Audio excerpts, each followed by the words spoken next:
समस्त छात्र छात्री मानक मु स्वागत करुँची आमर यूट्यूब चैनल ने।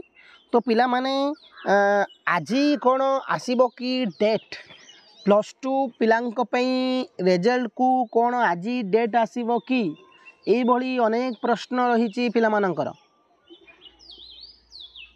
आज आसीबो कि डेट कहीं मु कहूची देखो 10म पिलांकर रिजल्ट आज तांकर डेट डिक्लेयर करा जिवो। प्रत्येक समय जानिच तमे प्रत्येक वर्ष जान जितेबाला 10म पिलांकर रिजल्ट बाहर से ही दिन किछि ना किछि कौन आमको खबर मिली थाए बा किछि ना किछि सुराग मिली थाए +2 रिजल्ट को। तो आज तो 10म रिजल्ट बाहर बट 10म रिजल्ट बाहर बाहर मे मास शेष सप्ताह। तो मे मास शेष सप्ताह आम जाचे 10म आगे रिजल्ट बाहर +2 बाहर प्रत्येक वर्ष।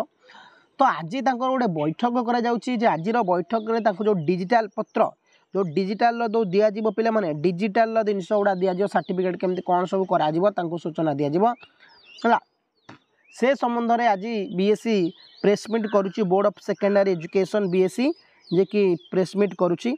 तो बीएससी जो प्रेसमिट करुच्ची से संबंध में निश्चिंत 10th रिजल्ट डेट कह 17 तारीख दिन खबर प्रकाश होता कि माने आज बीएससी तरफ गोटे प्रेसमिट करा एवं से प्रेसमिट रे कहुब कि +2 जो 10म पिलांकर रिजल्ट बाहर संबंध में पिला मानकु सचेतन करा कालीर पेपर भी बाहर थिला एक कार्यक्रम करेंगे एवं रिजल्ट डेट कहे कौ समय केते तारीख रे बाहर पिले है कौ समय केते तारीख रे कौ डेट रे बाहर बोलिकी सी कह किंतु आमे एठी अपेक्षा करिचे +2 पिलांक पई काले +2 पिलांकर रिजल्ट तारीख आज किछि अवेलेबल हबो कि आम पाखे आमे अपेक्षा करिबा दिन 11टा 12टा जाके जेतेबेले प्रेसमिट करा जिवो 10म पिला मानक पई।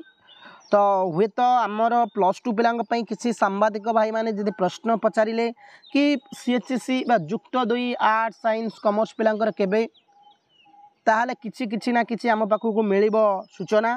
तो आम अपेक्षा करिबा दिन 10 रु 11टा पर्यंत आज डेट आसीबो कि नहीं। जदि डेट आसीगला आज कहीदेले ताले आम पूरा क्लीयर हो जिबा जे आमर नहीं +2 पिलांक रिजल्ट यही तारीख में बाहर बट बीएससी रिजल्ट आज प्रमाण पत्र मिलिबो। आज देखि पारुथिबो अनेक गुड़िया वेबसाइट अनेक गुड़िए कहूँ ना वेबसाइट रे कही जे सीएचएससी तरफ जो बीएससी तरफ आज ओडिशा रिजल्ट जो बाहर 10म छुआंकर ओडिशा पिलांकर रिजल्ट बाहर प्रमाण पत्र दिज्व गोटे मीटिंग करा से मीटिंग रे किसी बुझा किसी।